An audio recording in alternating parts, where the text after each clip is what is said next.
Broadcasting live from somewhere in the Shadow Realm, this is YuGiOh Duel Links Talk. Here's your host, Doug Dimmaduel.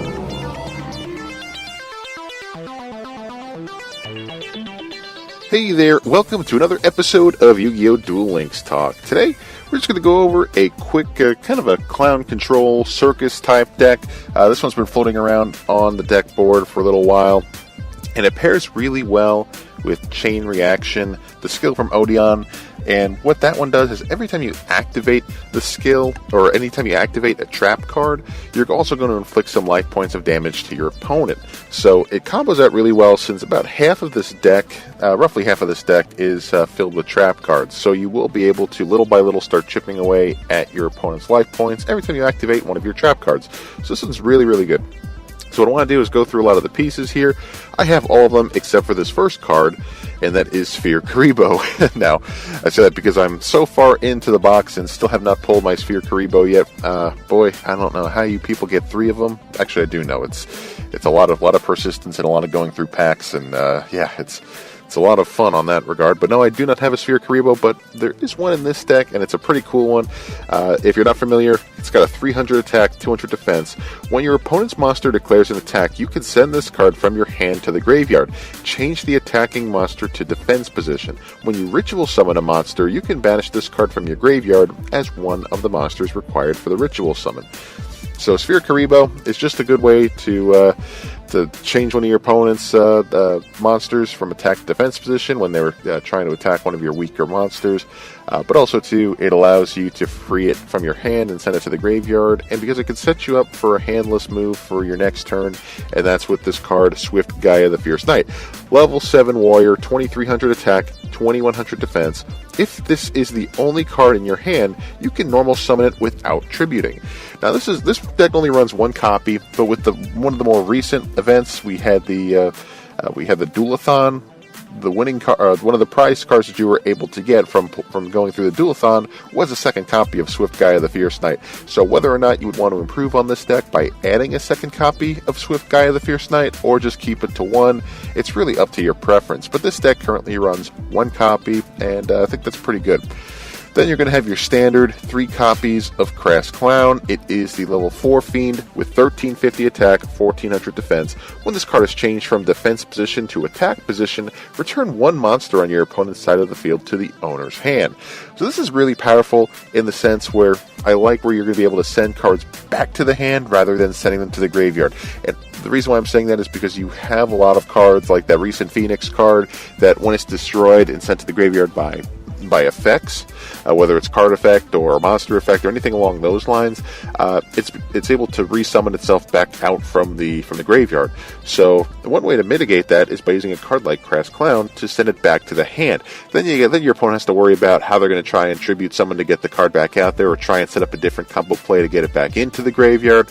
But using Crass Clown to send that monster back to the hand is always a powerful, powerful move. So that's why 3 copies in this deck is a no-brainer. There are other cards you could use to send cards back to the hand, such as Hane or Gale Lizard.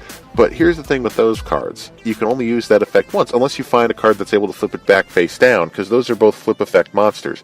This one, as long as you're able to keep on switching the position from attack to defense, and then once you change it back from defense to attack position, you're able to reactivate that effect.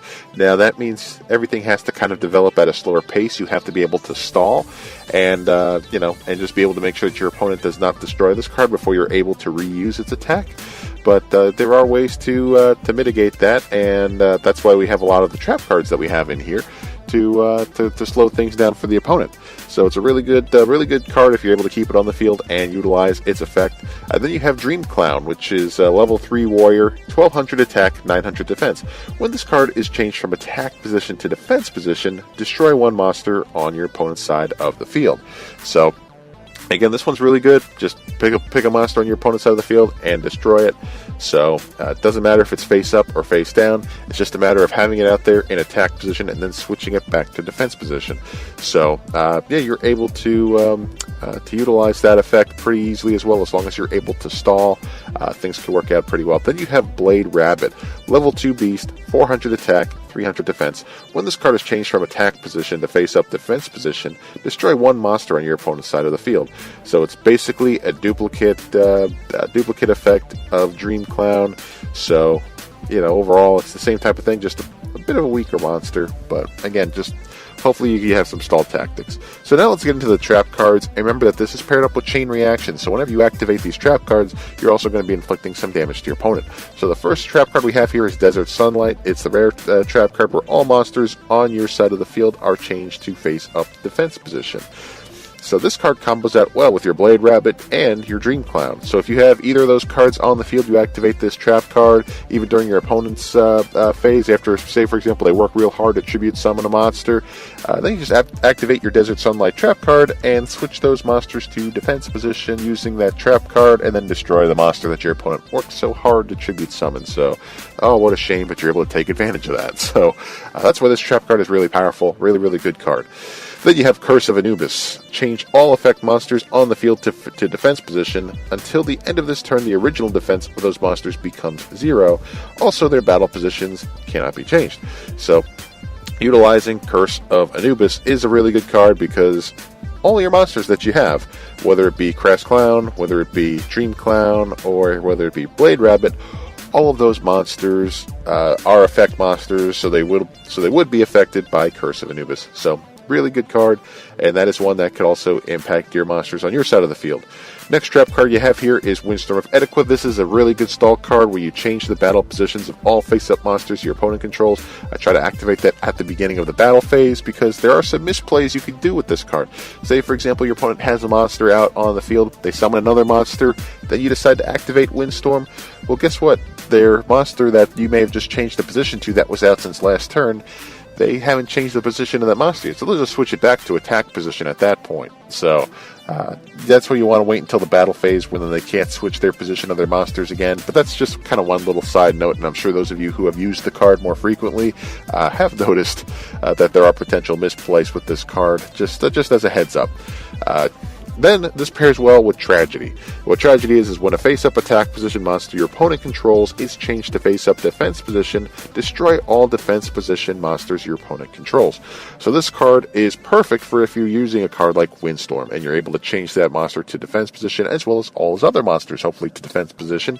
Activate Tragedy and then destroy those monsters. So excellent card, but this Tragedy also pairs well with this next card, Labyrinth of Nightmare. It's a continuous trap card where once per turn during either player's end phase, change the battle positions of all face-up monsters the turn player controls. So say, for example, your opponent is really setting up the field, flooding the field. Maybe it's a Mako deck flooding the field with 2 or 3 attack position monsters, just totally running through all of your monsters that turn. End phase, all those attack position monsters that your opponent had all end up being switched to defense position, and if you have Tragedy on the field as well, activate that after the Labyrinth of Nightmare, and you can destroy all of those monsters. So it's just a really good setup. Even if your back is against the wall, it could really save your butt. And in the meantime, as you're activating this trap card, also Chain Reaction does take into effect and do some damage to your opponent. So overall, really good trap card. They combo out together very nicely. And again, this is still one of those decks that, although it may not be tier 1, it is still a pretty good deck, and it's still a pretty inexpensive deck. And I'm saying inexpensive because a lot of these cards are rares, commons. You'll have Dream Clown as a rare, Blade Rabbit is a normal, and a common.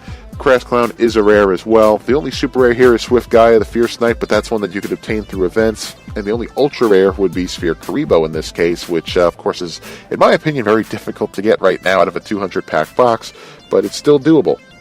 Same thing with Curse of Anubis, that's a rare, and Windstorm of Etiqua is a rare, but you can only get one copy because that's obtainable through leveling up My Valentine. But overall, this is a pretty inexpensive deck and one that can be pretty competitive. It's not necessarily going to keep up in the current meta, seeing how they flood the field so easily. They're always recycling cards from the graveyard now, sending stuff back out. Some monsters who want to be destroyed by effects, and since this deck relies on destroying monsters with effects, it may not necessarily work out well with certain matchups.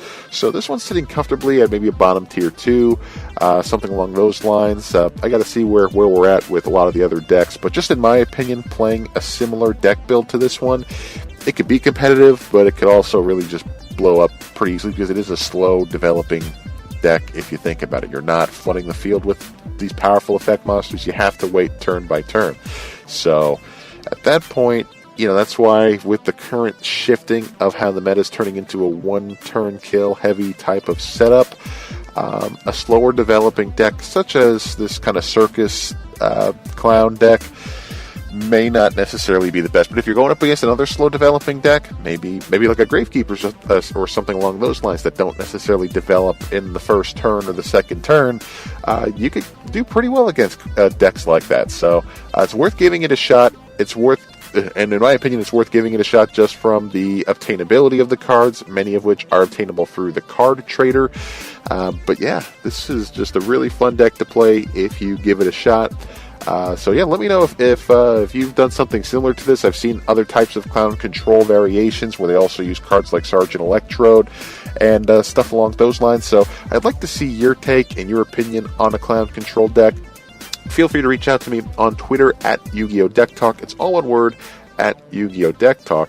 And yeah, I'd love to get your opinions on this one, and we may address it in an upcoming episode. But I wanted to bring this one back up because it's a it's a deck that could still be used right now, given the current state of the cards available. So definitely worth looking into. Free-to-play players, this one is right up your alley as well. It's pretty cheap to obtain, as I've said. And yeah, overall, excellent deck. So one worth trying. But anyway, that's it for today's episode. Thanks again for tuning in, and we'll see you next time. Take care.